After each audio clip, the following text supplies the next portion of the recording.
Oi, tudo bem? Aqui é a Lohane. Hoje nós vamos fazer a atividade da página 171 do nosso Ler e Escrever. Vamos começar a sequência de estudo da ortografia e gramática. Vamos lá?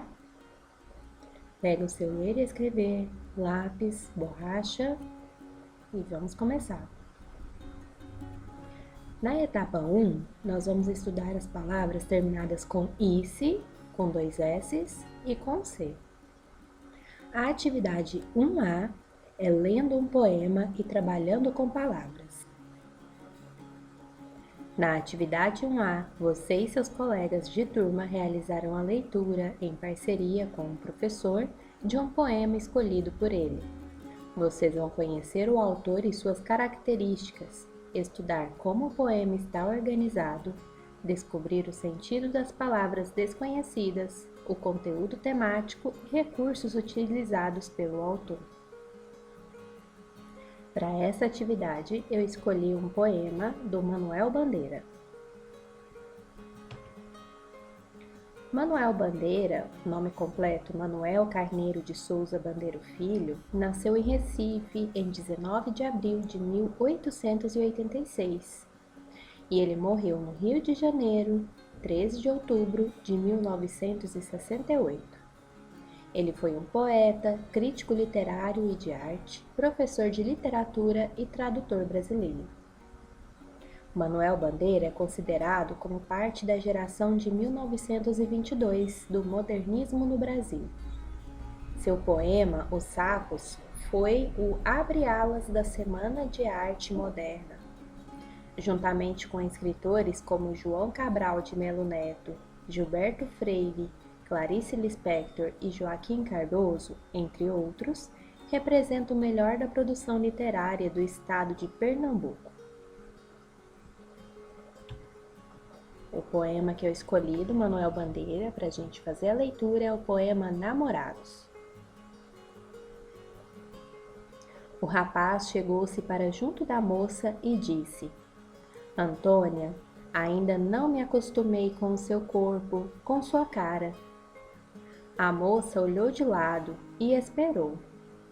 Você não sabe quando a gente é criança e de repente vê uma lagarta listrada? A moça se lembrava. A gente fica olhando. A meninice brincou de novo nos olhos dela. O rapaz prosseguiu com muita doçura. Antônia, você parece uma lagarta listrada.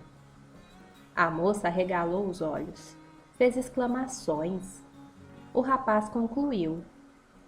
Antônia, você é engraçada. Você parece louca. Eu escolhi esse poema do Manuel Bandeira por alguns motivos. Primeiro, ele é bem diferente dos poemas que a gente costuma achar por aí. A primeira coisa que chama atenção é, ele não tem rimas.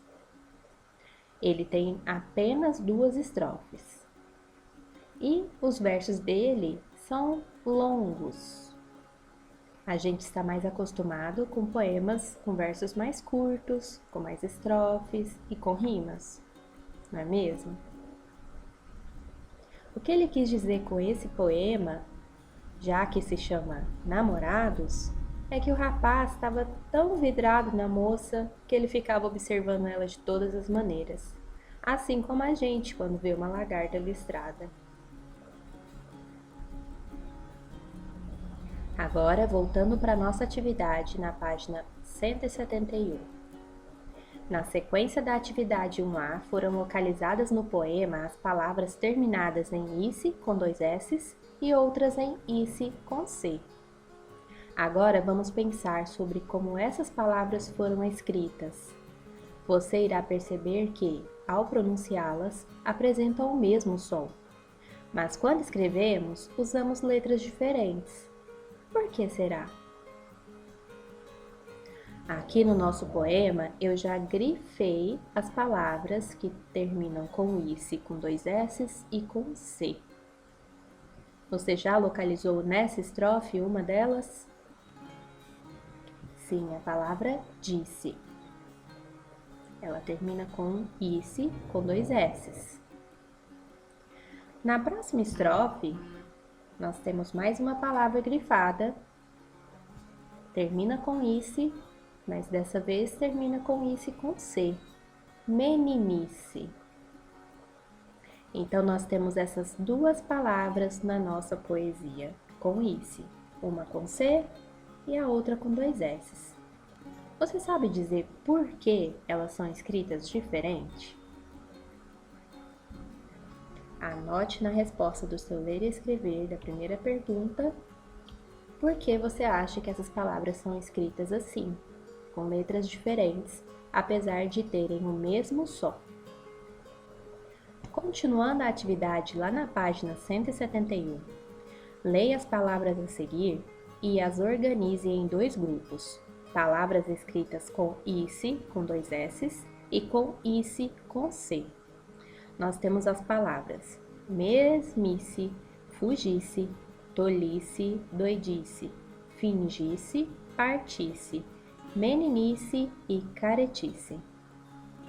No seu ler e escrever, então, divida esse grupo de palavras em dois grupos, aquele que é terminado com dois S's e aquele que as palavras são terminadas com C. Vamos, então, organizar essas palavras em dois grupos?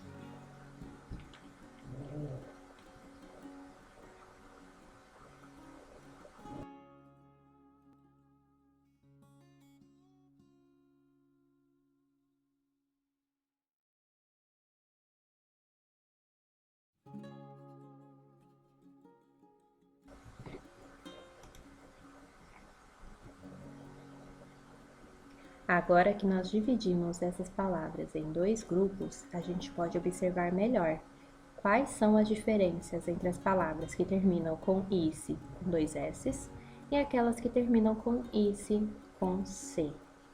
Vocês têm alguma ideia de por que isso acontece?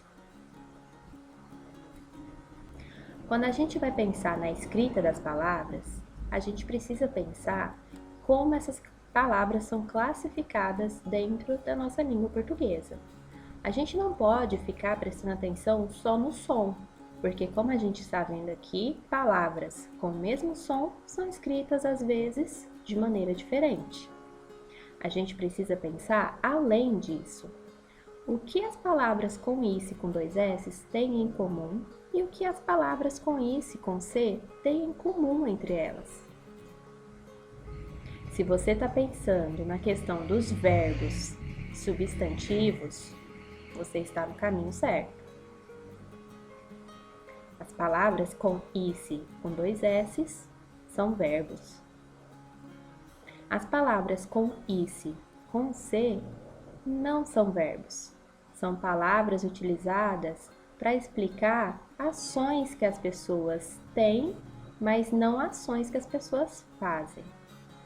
Por exemplo, se eu falo que isso é uma tolice, é algo tolo, pode ser uma ação tola, mas aquilo é uma tolice. A característica daquela coisa é ser tola. Doidice. Se eu falo que isso é uma doidice, eu estou dando uma característica para isso. Por exemplo, esse ano é uma doidice. E é mesmo, né? Doidice, então, é característica desse ano de 2020. Não é uma ação, é diferente, é uma classificação diferente de palavra. Indo agora para a página 172, nós temos a continuação da atividade 1A. O que as palavras escritas da mesma forma têm em comum? E aí, o que vocês descobriram que tem em comum entre as palavras que terminam com ice, com dois S's, e as palavras que terminam com ice, com C? Pensem e anotem a resposta aí no seu ler e escrever. A atividade 1B, refletindo sobre a escrita, nós vamos continuar pensando sobre essas palavras terminadas com ice. Na atividade 1B, você irá usar o que aprendeu sobre as regularidades ortográficas. Regularidades ortográficas são as regrinhas que a gente pensa para escrever as palavras corretamente. Justifique o uso do isse com C e isse com 2 S nas frases a seguir. Mas que doidice! Eu jamais imaginaria que você voltaria da festa com um vestido rasgado. Por que a palavra doidice é escrita com C? B. Eu queria que você não fugisse da responsabilidade de estudar. Porque a palavra fugisse é escrita com 2 S, se tem o mesmo som de doidice. Nós vamos pular a C, porque eu acho que o ler e escrever cometeu um errinho aí. Nós vamos para a D. A professora solicitou aos alunos que colorissem o painel das atividades. Escreva então por que a palavra colorissem termina com 2 S's, se tem o mesmo som de C. Agora sim a C. Escreva o que compreendeu após analisar a escrita das palavras com isse, com C, e isse, com 2 S's. O que você entendeu até agora sobre a escrita dessas palavras? Atividade 2. Observe o que foi feito na atividade anterior e complete o quadro abaixo. Esse quadro vai ajudar vocês a analisarem as palavras escritas com 2 S's e com C, que apesar do mesmo som, são escritas de maneiras diferentes. Agora que você já sabe, quando uma palavra terminar como essas que estudamos para decidir se utilizamos SS ou C, é só lembrar que... É só lembrar o quê? Vocês chegaram a essa conclusão? Quando uma palavra for utilizamos isse com 2 S's. Quando for empregamos isse com C. Estamos falando aqui de classificação gramatical. Vamos então responder a atividade 2. Quando a palavra for o que ela termina com 2 S's. Acertou quem respondeu verbo. Disse, do verbo dizer. Fugisse, do verbo fugir. Então, quando a palavra é um verbo, ela termina com 2 S's. E quando ela é um substantivo,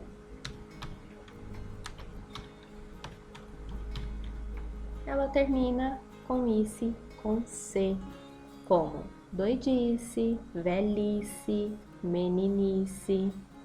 São substantivos que falam sobre um estado de alguma coisa. Após registrar suas respostas no Ler e Escrever, você pode fazer comentários sobre essa atividade lá no Google Classroom, o Google Sala de Aula. Eu vou deixar essa atividade lá para que vocês possam conversar sobre ela nos comentários. Você pode fazer listas no seu caderno, palavras terminadas com isse com 2 S's e com isse com C. Dessa maneira, você pode memorizar algumas delas. Você também pode fazer pesquisas no dicionário ou pesquisas na internet de palavras escritas com isse com 2 S's e isse com C, e ir melhorando cada vez mais a sua compreensão sobre as regras ortográficas. Como eu sempre digo, fazendo leituras de bons livros, a gente aprende a escrever melhor também, sem ter que exatamente memorizar as regras. Então, se você é um leitor que lê bastante livros, que lê bastante coisa, você está no caminho certo. Tudo bem? Espero ter ajudado. Um beijo e tchau!